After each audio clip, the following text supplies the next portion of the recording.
for care from people who care. Hello. Today we are here at Outreach Teen and Family Services. I'm Lily. I'm Maggie Zangara. And we're going to co-host today. I'm joined by Amy Miller, the school counselor at Eisenhower Elementary School. Kristin Rose, school counselor at Baker Elementary School. And Leslie Smirniw, the school counselor at Streams Elementary School. We will be discussing how to talk about and support children experiencing big emotions. So first, we're going to start with the Fast 5 questions. All right. So, do you prefer flying or driving? Anyone have any takes? Driving? Okay, Leslie likes to drive. I like traveling in general. I like both, so that's a hard choice. Ooh. I love a long road trip, but then it's quicker when you're in the plane. I can't choose. And I'm just like Amy. I feel like I can't choose. I love traveling, and there's so many places I want to go to that I can't drive to.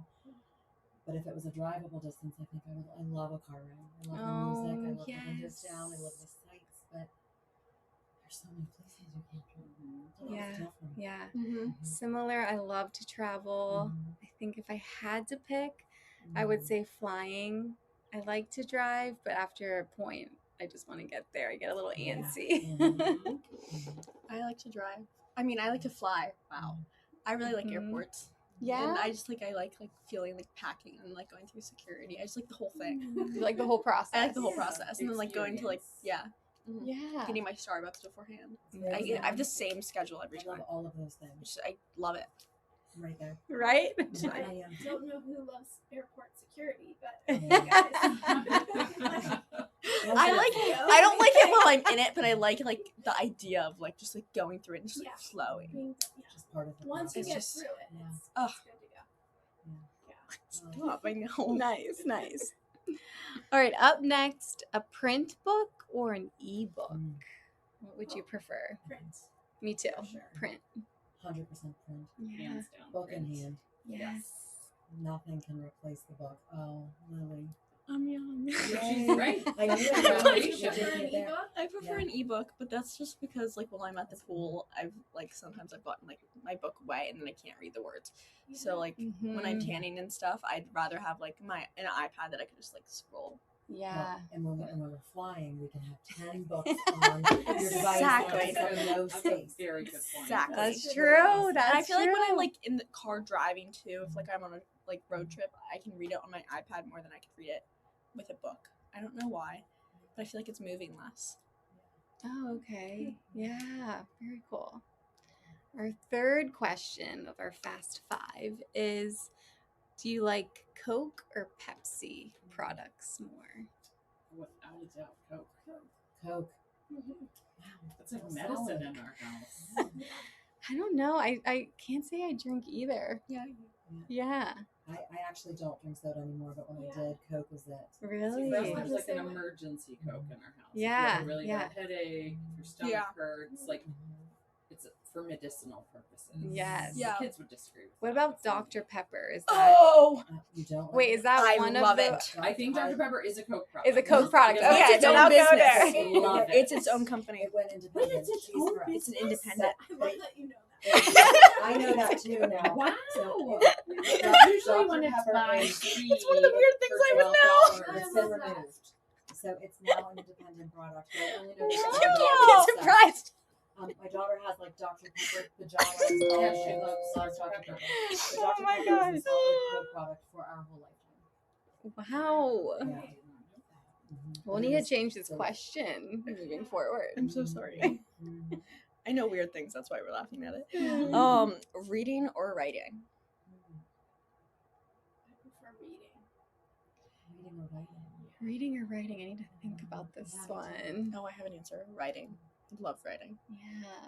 I love Yeah, that too. Lily loved writing loved her writing. college essays. I did. I really did. Wow. I've never heard someone say that, but I loved it. I love to write too, but there is something about escaping in a book that's another tough one. Yeah. I do love to write though. I love a good old fashioned letter. Mm-hmm. I love writing letters. You do? I love writing letters too. I love letters. I love writing in cards. Oh, I love I writing. love writing in cards. cards. Yeah. Yes, cards. Mhm. This is Still have your tough. card from last year. Aww. I don't think I picked one. You have Writing in cards, I think would be. I'm gonna go with writing for that reason. I don't want to write an essay, Agreed. another email. I do. You do. I love it. Yeah. I love it. Psychology and history will be good for you. Yes. You'll write a lot of papers. A lot. Yeah. All right, our final Fast Five question is tea or coffee? Oh, I'm coffee 100% all the time, every day. I so live in a world of gray. I love them both. Yeah. I drink coffee every single day, but I do love tea. I had tea on my way here. Coffee in the morning, tea in the afternoon or evening. I'm the same way. I'm the same way. I'm on that train too. Coffee in the morning. Coffee in the morning, tea afternoon. Yeah. Like matcha. afternoon, though. That's correct. Let's take a moment to acknowledge St. Clair Health. We're deeply grateful for their generous sponsorship of the 5 seasons of Teens Tapping. At St. Clair Health, we're always improving, building on our commitment to face the challenges of today, making an impact on the communities we serve, so we can be stronger together. St. Clair Health, expert care from people who care. What do big emotions look like in kids, such as anger, anxiety, sadness, and overwhelm? I feel like we could all answer that. Yeah. I feel like a lot of times when students or kids have big emotions, they act out. They do things that maybe they typically wouldn't do. They exhibit different behaviors that you might not see. They might yell, throw a tantrum, throw things, shout. They might be like mean to you Mm-hmm. just because they're like mad that the school year's ending, or you know, like they have a break coming up, and then you're like, why you got such attitude? And it's because they're feeling something and they don't even know what they're feeling. But that anger is kind of like an easy go-to for kids, and for I should say for people in general, right? So like, I have a poster in my room, and it's like, what's behind your anger, and it's all the emotions around the angry face. Because like, and I tell the kids, like, you know, when I'm upset with my kids for running into the street, I don't say like, I'm really scared, please don't run in the street. I'm like, get out of the street, what are you doing? You know, and it sounds like I'm mad. So I feel like that's like a go-to emotion for people, and so sometimes we're not quite sure where it's coming from too with kids. You know, we're like, okay, something's off. They get withdrawn. I was going to say, sometimes there's withdrawal. So big emotions, or not talking, not participating. Yeah, for sure. Like a shutdown. And I'm wondering, as elementary school counselors, how you really work with your students to help them start to name their emotions, or help them identify what they're feeling in helpful ways.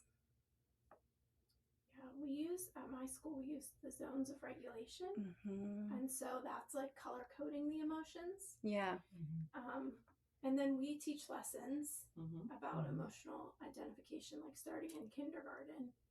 Really, like giving kids all those different words for different emotions. I think as they get older, is really helpful.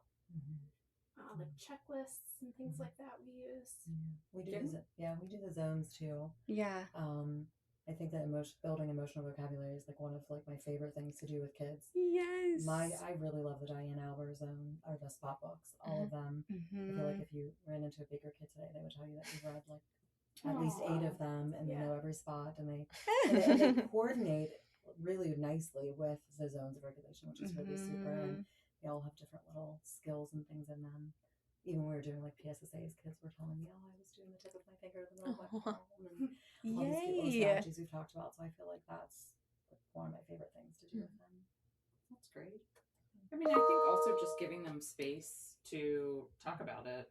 So if they're telling us everything that's going on, then helping them to name, it sounds like you're really frustrated. It sounds like you're really disappointed, and then helping them to reframe it. What's a healthy way to handle this emotion, so that they're able to get back to I feel like we're so lucky. whatever they're doing. I really do. Like, you went to school there, you live there now. Like, I feel like we're so lucky to have like safe spaces for kids. I feel like we've all done a good job of doing that. Yeah. And I don't know that all districts do that. And so I feel like that's really a beautiful thing. Right. Of course I have to cough. Why do kids sometimes struggle to regulate emotions? Sleep is a big one. Mm-hmm. Sleep, lack of sleep really can throw a day. Overstimulated. Overstimulated in so many ways. Yeah, definitely. What are some of those ways that you've really noticed kids becoming overstimulated? Like, are you talking about like screen time? Yes. I mean, I think in so many ways. Like, I think screen time, there's so much screen. Yeah. Like, even at school, you know, like, I feel like we're using them a lot, especially during COVID. I feel like we're kind of weaning them off of it a little bit. We're kind of backpedaling. Like, we're in this place that we were all using all this technology. Now we're backpedaling there, I think, a little bit. Like finding some balance. Yes, trying to. Yeah. I feel like they do a lot of things. There's a lot more extracurricular stuff happening now than even 10 years ago. Kids are so busy. They're so busy. The kid I nanny who goes to Eisenhower also, it's like every afternoon I'm driving her somewhere new and I'm like, oh, right. I was not like this. They're doing club sports. Yeah, exactly. On top of their recreation sports. Yeah. Like, I remember the days of like nice exploration of sports where you would try out a sport for 45 minutes a week and it was beautiful. Oh, and yes. you could think about it and practice Yeah. at home and hang out with your parents and the kids in the neighborhood. And now it's like full force. You're at a club sport. You're working out. I mean, it's intense. They live very intense lives. Yeah. Very intense lives. And something that came up for me was when sports were fun. You played it to explore, be curious, have fun. And now it seems like there has been this shift to it being intense and this pressure to perform, be the best, on the team. Seems to have started younger and younger in age. Sure. And I really think that that's a category of overstimulation I haven't really thought about in that way, but I think is so true. Like the days of beautiful boredom, like right? Disappear. Kids just sitting around playing with toys and imaginary play and interacting and doing puzzles and Legos in a bin. Not just a set, Right. Oh, I miss that. Yeah. I really liked Legos. Yeah. Legos are the best. They're the best. Yeah. I definitely feel like kids, at least from what I've seen, I do some coaching on the side. I feel like they're thinking about college already. Like, I've seen a lot of parents like talk to their kids, be like, how are you going to be on a college team if you're not practicing? And I want to tell them, like, I didn't start golf until I was in 7th grade. Yeah. I think you're going to be okay, and I'm going to go play in college, so it's all going to turn out all right. Thanks for sharing that with them. Yeah. It's so true. I feel like kids, I have a middle schooler, and I feel like she feels like it's too late to try things. So yeah, exactly. And my neighbor started playing lacrosse in 9th grade. I mean, you can still do things late. And I feel like a lot of kids don't think they can. They think it's too late, or they weren't on a club sport in 2nd grade, or it's a lot. Yeah. I'm curious, kind of on that topic, ways to help parents, like some ideas or tips and tricks you have for parents to really create those safe, non-judgmental environments for kids to be able to have a little bit more freedom to kind of take a step outside their comfort zone or to try something new in this more intense or kind of pressuring environments that we live in. I think it's sorry, I'm still coughing. But I think if kids see their parents trying new things, like my son, for example, wants to try golf. Oh, no and way. So we got him golf clubs, but our whole family's like, well, we'll all golf, and so we went mini golfing, and I crushed it. And I was so proud because I never thought like I could golf in general. Right. Mini golf is very different than golf, but he wants to do golfing, and so we're like, well, we're all gonna do that as a family. So them seeing us trying new things, I think is one way to make it safe I have a kiddo who says no to everything. Like he doesn't want to try anything new. He doesn't. He has a big brother who's very good at everything he tries. So I think part of him sees his brother just like trying things and getting it right away. And not to say he doesn't work hard, because he works tremendously hard to get to where he is, but he doesn't say no to things. And so we honestly just sign him up anyways. Yeah. Like, you're doing it. And I've seen like people, like I've talked to other adults, they're like, you know, if my parents hadn't like kind of pushed me or encouraged me or told me to do it, I might not have ever done that. I might not have had hobbies. I might not have had, you know, sports that I like to play. And so even though you feel like you don't want to push your kid into things, sometimes it can actually, when you know your kid, it can be really beneficial to them. You know? I can actually connect with your kid who doesn't always said no, because I was that kid. I'm a twin. Yeah, I think you know that. Yeah. She was very good at she still is very good at everything she does. She's also playing her sport in college. She's going to play volleyball in college. Awesome. Yeah. So Oh my gosh, your parents must be so proud of you. yeah. They're very unathletic though, so we like really are not. It's very surprising. But Ellie, my twin sister, is very good at everything she tried. She was very good at volleyball when we played together. She was good at dance when we did that together. She was good at everything. And I was like, oh, I'll just like stick to doing nothing. Yeah. Then here I am. I got pushed into golf. Ellie ended up hating golf. Yeah. We had always done the same sport. We'd always played volleyball together, like dance, gymnastics. We always did that together. Then I got golf. I gave her volleyball and I took golf. And then we found both the things we love to do. So I think it definitely turns out the way it should. Just push your kids, because my dad pushed me, and I'm very, very grateful for that push. Yeah. Right. And I think, like when you're saying that, I've had students come back and tell me stories that their parents said they had to play a sport in high school or something like that, and they were mad about it at the time, but then later look back and are so grateful that they pushed them. And I also think like believing in them, you know, convincing them that you believe that they can try new things and they don't need to be the best. They just have to enjoy it and have fun and encourage them. You know, because I think that's the hard thing. A lot of with these competitive sports, you think you have to be the best, and you're not all going to be the best. You're not all going to play in college and all of those things. But I think just being on a team, right? Yes, the connection. Exactly. So I do think our families really value that, right? They want their kids to be connected and to do different things, music, arts, sports. So I haven't really had to like talk to parents about dialing it back. Sometimes if a child will say, I'm so busy and we have this and we have this, and I'll coach them a little bit. You could tell mom or dad when this season finishes, maybe next season, I would just like to do dance, not dance, piano, and gymnastics. And my own child, I had to accept that as well, because she was my kid who said no to everything. So I had her in a lot of things. And eventually she was like, no more piano for me. No more. I was like, okay, you were in piano for me because I thought it was good for you. But, so I think sometimes it's just listening to your kids. What do they want to do? Listening to your kids. I feel like I just want to highlight that, because I think that is so important. Yeah. How do you feel like? I don't want to throw. I want to ask this really mindfully, but as school counselors, who I'm sure you're really working with parents as well, how do you?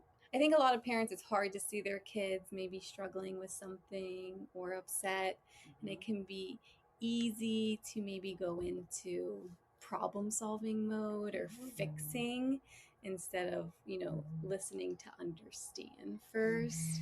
So I'm just curious, as school counselors, how you maybe either do that yourself. We do have a lot of parents that listen to the podcast, so to give them some ideas, or just like even speaking to how important just listening to a kid is. Right.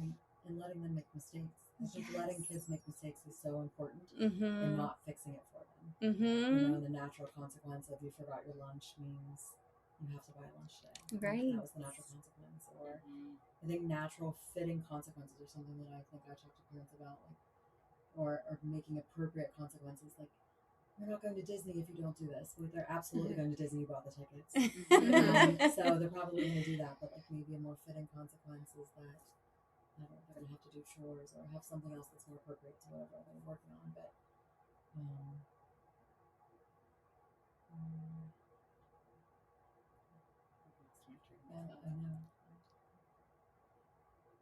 Nice. We're going in the right direction. Yes, most definitely. Yeah, and I think like kids often come, I don't know how you guys feel, but I feel like they come to us wanting advice. And we really aren't, we are really there to help them become their own problem solvers. Yes. And to like ask the right questions to get like, you know, truly like, how do you feel about that? And, you know, what does that look like for you? Or what would it look like if this XYZ happened instead of the thing that you're catastrophizing, you know? So like, being the adult who is willing to not be the hero, kind of like check your own ego, and trust that your kid can actually solve their own problems or can come up with an answer. I think it's really cool when they do. So cool when they do. Yeah. Now, like, even when they come to see me, I'll ask what they want from me. Like, do you want me to help you talk to this person, or do you want to talk through how you might do it? Or, and then they're so proud of themselves, like that reality that I can do big things and solve problems on my own is really valuable. It's huge. And then sometimes they're like, I just wanted to tell you. Like they just needed to vent. They didn't even like really want a solution. Or like for you to facilitate something. Yeah. But I'll say that too. I'll be like, and how can I help with this? And then they're like, oh. I don't need any help. Yeah, actually. You're right, you don't. Yeah. You got this. Exactly. Yeah. Let's take a moment to acknowledge St. Clair Health. We're deeply grateful for their generous sponsorship of the 5 seasons of Teens Tappin'. At St. Clair Health, we're always improving, building on our commitment to face the challenges of today, making an impact on the communities we serve so we can be stronger together. By creating reliable resources that recognize all of our neighbors, with access to the highest quality healthcare, advanced care close to home, and a shared humanity that delivers on our joint vision to create a healthier community for all. St. Clair Health, expert care from people who care.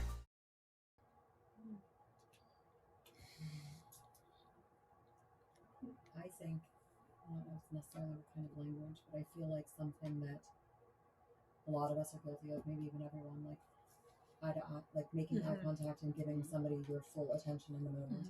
It's so easy to be checking your phone or looking at your watch or worried about what you were doing. Yes, multitasking. And I feel like giving someone your 100% attention and letting them know I'm here and listening to you and stopping what you're doing is so important.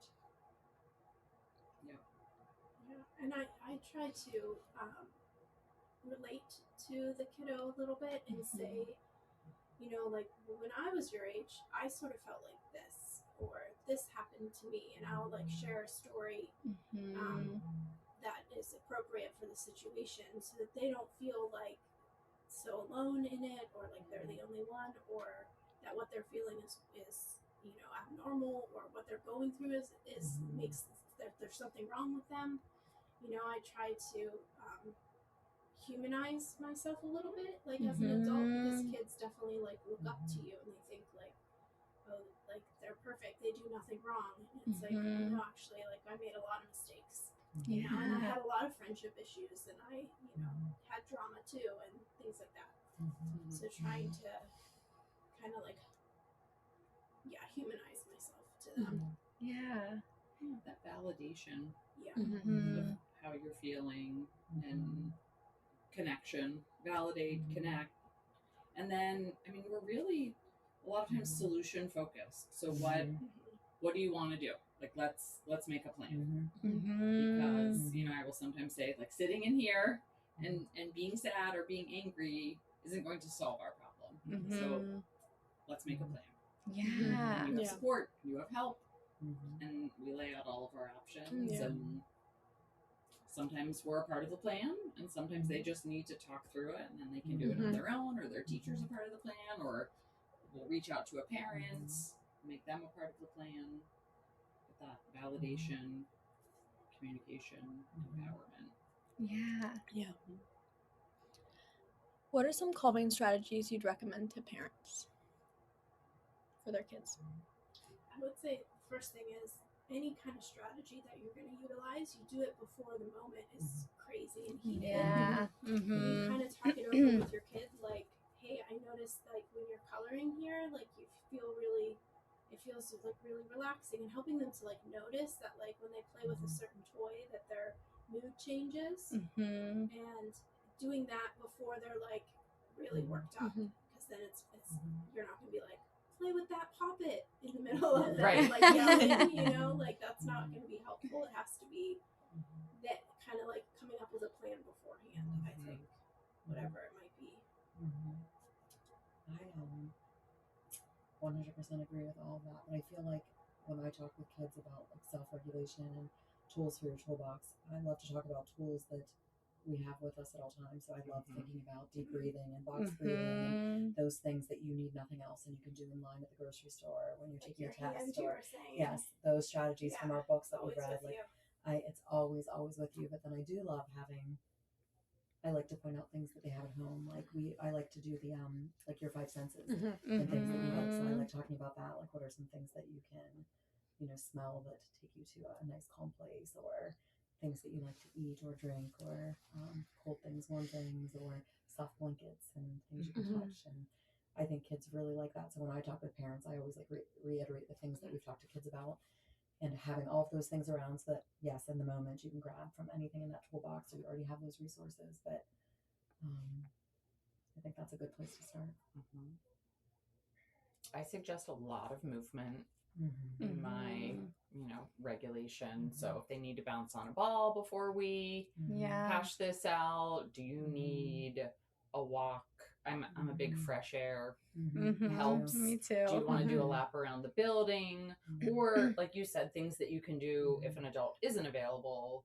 So if you needed a break from that, you can always ask, can I take a walk down? You don't even have to say, can I go to the bathroom? Say, I need a brain break, or I need a walk to the end of the hall and back. Adults will appreciate that communication versus you sitting with your head down, not doing anything. And whether it's a parent or a teacher or a kid, I always feel like a change of environment is like such a huge shifter in everything that's happening in that moment. Like even if it's taking a walk down the hallway or a different spot in the room, and that's true at home. True for kids. It doesn't have to be time out in your bedroom or something like that. It could be moving to a different chair in the kitchen or Sometimes when a kid is dysregulated or feeling kind of like off, they come to me, I'll go through like just like those basic needs of like, hey, did you sleep well? Like what Leslie was saying earlier. Did you have breakfast this morning? Have you had exercise or like been outside and like run around? And then have you spent time with like people who get you and who care about you? Like so those are like, I'm like, that's your foundation for like your well-being. And so I'll do that little check-in with you. And just recently I had a student who was like, I just had a bad day. I just woke up and all day this fell out of my desk and I'm in this mood and all this stuff. And I was like, and I did that with him, and he's like, yeah, no, I didn't sleep well. Yeah, no, I didn't really have a good breakfast. I had cereal and and I was like, yeah, see, buddy, I'm telling you, like those basic things, and that's true for adults too. Right. Those basic needs, it's like your foundation for just like staying regulated. Definitely. All right, I have a fun question off script. Okay, but go ahead. No, go. I'm just curious, as school counselors, what's your favorite part of your job? Like working with kids? I think sometimes when they don't think you're listening and the funny things that they say really funny off the wall stuff. Because I do a lot of lunch groups with the kids, and they sit, and I used to sit with the kids years ago, but now I sit at my desk and I let them all sit and talk in a circle. Yeah. And it's like they think I'm not paying attention, but I am, and I'm just like, wait, what was that? Like, that was so off the wall, you know, and like it's funny the things that kids say, the way that they word things are. I think we have really cool jobs. We There's do. so much cool stuff about it. Best job. We really do. I don't know. I do love the wild stuff that they say. I do. It's so great. But I love classroom lessons. too. I like, so I'm a teacher first. Oh, my first career amazing. was an elementary teacher. And then I went back and got my master's in school Oh, counseling. okay, very So cool. I taught for 10 years and I've been a school counselor for 10 years. So I still love the teaching component because it's everybody and I love that classroom feel. But I also love in our role, like I call myself the school mom. If you need something, I'm like, come to my room. Do we need to call your parents? Or you're worried you don't have lunch money in your account? Let's walk down and double check. Those are the kinds of things that I get to help with. That as a classroom teacher, I remember being like, ugh, I don't know. And I have to teach math. Yeah. Like, You can't find a I safety love pin. that I get to help in those moments. Yeah. And it's very cool to know everybody in the school. It is very cool. I mean, yeah, I get to have the kids in my room every week, and I don't have desks. I have a classroom Yes. now, and they sit on spots in my room, and I feel like they come in and they sit on a spot and we sit in a circle. And sometimes I'll say, today we're gonna have a class meeting. We're just gonna talk about what's going on in third grade or whatever's happening. And I think that's really cool to have that time and normalize my space. And they all get to try all the things in my room. Like a group of kids started a game called Pass the Fidget in my room, and now we've like implemented Neatos and dumplings and cool things all in the circle Very of current. fun things. Yeah. And but they think that that's really, really cool. So I think like just all the things, but I do love having them in my room every week. That's really I special. like how you said normalize the school counselor, right? Like it is a very normal thing to talk to the school counselor. That's not like, oh, I don't want to. And I don't know if there ever was. I didn't grow up with school counselors in my building. I didn't either. I do think that when I first started many years ago, that seeing the school counselor was not always viewed as things were great. Okay. I think that there was. I was a responsive.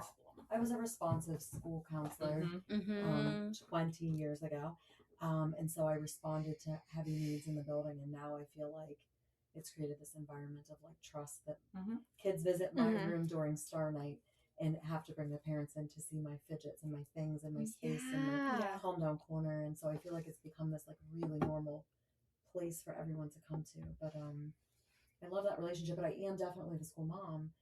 And I have this reputation that if you want it or need it, I have it. So it's like I have that reputation now. Right. And I like to stand true to it. So I mean, really, if there's a student once asked me if I had cool Band-Aids because they didn't like the nurse Band-Aids.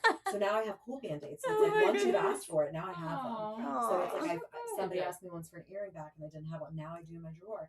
So I feel like once there's like a need, I become the you want it, I have it, or I will get it. The Target. I'm the problem. The Target. And the building Baker. problem solver. Yeah. I will say, definitely when I was in elementary school, it was like the weird thing to go to the school counselor. I didn't care, but I know other people cared. They thought you were in trouble, or That's they yeah. were in trouble. Mm-hmm. Now I think that shift is the minority. Like the minority of kids think they're in trouble if they have to go see the counselor. Some of them are more like, "Can we sign up? We want to come problem solve with you." Oh yeah. Right. And it's like I could have my books full with students that want to sign up to problem solve, but I do think that shift has happened, which has been really nice to watch. Yeah.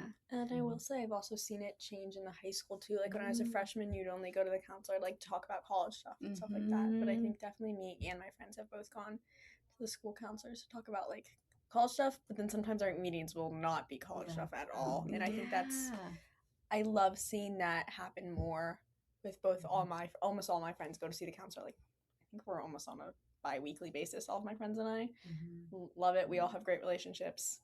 That's a beautiful thing. It's amazing. Highly recommend. Yeah. I think I've even seen a shift in seeing a counselor outside of school as well, especially really since COVID. I think that was a silver lining out of that time period was for sure. Mental health did get a little bit more destigmatized. And it also, though we were talking about getting off of the screens, it also became more accessible. I totally agree with that. I hear a lot of students tell me that they'll see a therapist, and when they can't, they'll then have a virtual appointment because they have to do it in between soccer or all those activities they're doing. And so I think that accessibility has really changed. Changed the game. And just, sometimes clients come in and they're like, oh yeah, my friend watched me here, or we just got coffee, and then I was like, I have to go see my counselor. And I'm like, I love that, because we are all humans. We go through tough times. We're so much more similar than we ever are different. And I think normalizing school, seeing the school counselor or seeing a counselor outside of school is a really beautiful shift that I've noticed too. Yeah. How can parents, teachers, and mentors model healthy emotional behavior?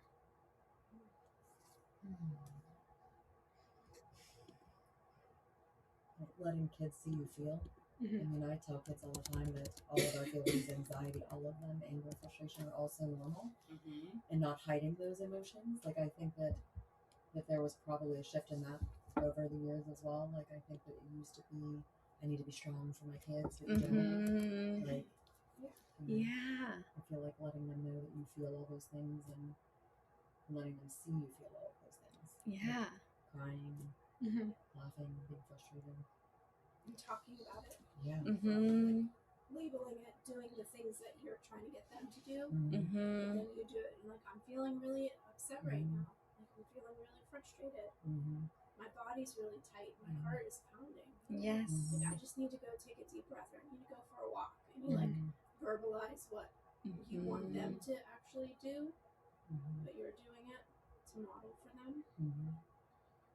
The modeling and I am feeling similarly, right? I'm tired and I'm hungry, but I'm at school, and so I could choose to sit in my office and be grumpy and say, I'm not talking to anybody today, I'm tired, and I could shut down, or I could rally. And it's a lot. I mean, there's also that resiliency piece, and that is the other shift. We talk a lot about feelings and emotions, and all feelings are valid, but they're also not an excuse for getting out of things or behaviors. So that sort of shifting to problem solving, because yes, that is valid. You're tired. Your brother was up all night, but you could rest a little bit, get a little snack, take a walk. Let's get back to it. Yeah. Fill up that toolbox with all those different skills. Right. I feel like as school counselors, you really, really help kids learn those soft skills that I like to say, that really allow people to grow into the best versions of themselves. Do you have one or two favorite soft skills that you just love to see develop and evolve in kids? So I don't know if this is a soft skill, but like, I love when I teach conflict resolution, and then they actually like apply it on the playground, like I statements, or like they're wanting to just kind of communicate with one another about how they're feeling. And then sometimes they'll be like, well, I told her how I was feeling and she didn't care, so that's why we're here. But right. But like, I do love teaching them how to work things out, and then seeing them feel confident enough to like take a risk and say something to a friend about how they're feeling. And because I feel like that will serve them, instead of just like sweeping it under the rug and pretending like everything's okay. They'll actually, with their partner in the future, say like, you made me feel bad. And I also, like, with my own kids, I love when my kids say to me, like, Mom, you hurt my feelings. Yeah. Like, I'm like so proud of them when they say that. Or, I didn't like the way you said that to me, Mom. And I'm like, you're right, I gotta check myself. Like, I had my tone of voice or whatever. Like, I love when they call me out. Yeah. So there's that too. Just when they apply what I love it. I love that. Yeah. Use actual like emotional vocabulary and describe all of their feelings Mm-hmm. and talk about that. It's something that I don't know if this is answering really a question, but something that I was trying to focus on this year with kids. Like I try to have like a little personal goal. And this year one of the goals was being like last year it was being intentional with lots of things. So I was teaching kids like making sure that they were intentional with the things they did. Like you're not just playing golf because your dad wants you to play golf, but because you're liking to play golf. Or, but this year is about being flexible, and so we all I think implemented like some sort of game day, and we're teaching kids games, and I was teaching the kids to come up with roles, and we were establishing roles, and you had to play games like you had to play games like Uno, but do someone else's roles. Okay. Oh, very cool. So we established like the game rules, and then everyone has to play by those rules, even if it's not your house rules or whatever you're I playing. like that. And that flexibility like lends itself to so many other situations that you don't always get to set the rules and determine the way things are going to go. And I thought that was like a really cool thing we did this year. Yeah. That's awesome. I'd say I think one of the soft skills I focus the most on is empathy and being empathetic and really understanding or attempting to understand how someone else is feeling after you've said that, or how someone else is feeling in this situation. I just feel like the ability, right, that empathy is my superpower, to understand what empathy is and care about other people is so important and can fit into any conversation you're having with a child. Yeah. Whether they're in a good place or a hard place.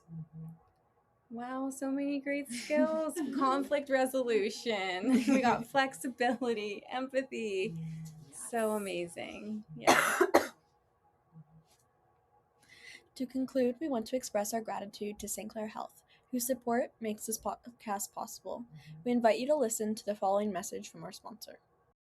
At St. Clair Health, we're always improving, building on our commitment to face the challenges of today, making an impact on the communities we serve, so we can be stronger together.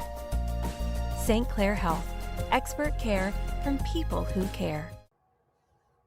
We are so grateful to have had the opportunity to talk with these amazing counselors. Thank you for tuning in to the Teens Tap In. Amazing. Well, thank you so much for being here. This was so great. So cool. That was fun. Thanks for having us. Of course.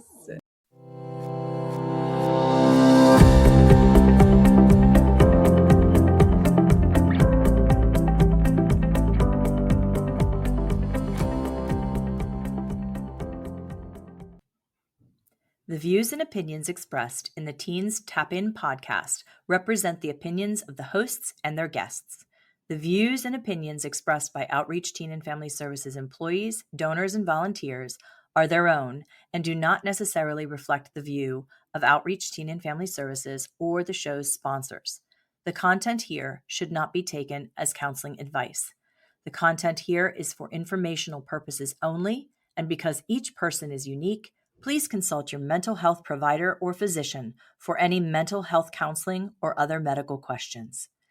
The podcast should not be used in any legal capacity whatsoever, including, but not limited to, establishing a standard of care in a legal sense, or as a basis for expert witness testimony. No guarantee is given regarding the accuracy of any statements or opinions made on the podcast. If you find any error in any of the content of the podcast, please contact us at podcasts@outreachteen.org. Outreach Teen and Family Services, its sponsors, donors, and partners expressly disclaim any and all liability or responsibility for any direct, indirect, incidental, special, consequential, or other damages whatsoever arising out of any individual's use of, reference to, reliance on, or inability to use this podcast or the information presented in this podcast. Please go to www.outreachteen.org to see the complete notice and disclaimer for the podcast episodes.